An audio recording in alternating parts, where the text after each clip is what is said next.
पुढच्या बातमीकडे वळूयात। राष्ट्रवादी काँग्रेस पक्षाकडून माणिकराव कोकाटेंना अभय मिळतंय का? कारण कृषी मंत्री माणिकराव कोकाटे यांचा राजीनामा घेतला जाणार नाही, राष्ट्रवादीमधल्या वरिष्ठ नेत्याची माहिती आहे।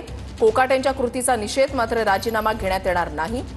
हल्ली प्रत्येक जण मोबाईलमध्ये व्यस्त असतो, म्हणून राजीनामा घेणं कितपत योग्य आहे, राष्ट्रवादीमधल्या वरिष्ठ नेत्याचं हे मत आहे। माणिकराव कोकाटे आज अजित पवारांची भेट घेणार आहेत। कोकाटेंचा राजीनामा घेतला जाणार नाहीये। कोकाटेंच्या कृतीचा निषेध, मात्र त्यांचा राजीनामा घेण्यात येणार नाही, राष्ट्रवादी काँग्रेसमधल्या वरिष्ठ नेत्याची ही माहिती आहे। हल्ली प्रत्येक जण मोबाईलमध्ये व्यस्त असतो, राजीनामा घेणं कितपत योग्य, असं वरिष्ठ नेत्याचं म्हणणं आहे। माणिकराव कोकाटे आज अजित पवारांची भेट घेणार आहेत।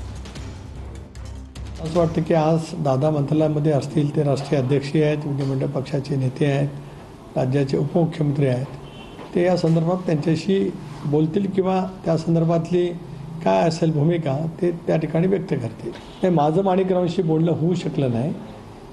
मला असं वाटतं की काल पत्रकार परिषदेच्या माध्यमातून त्यांनी काय व्यक्त केलं, पण त्याच्यामध्येही त्यांचे एक दोन जे काही विधानं आलीत त्या संदर्भातही मी मगाशी आपल्याजवळ बोललेलं आहे।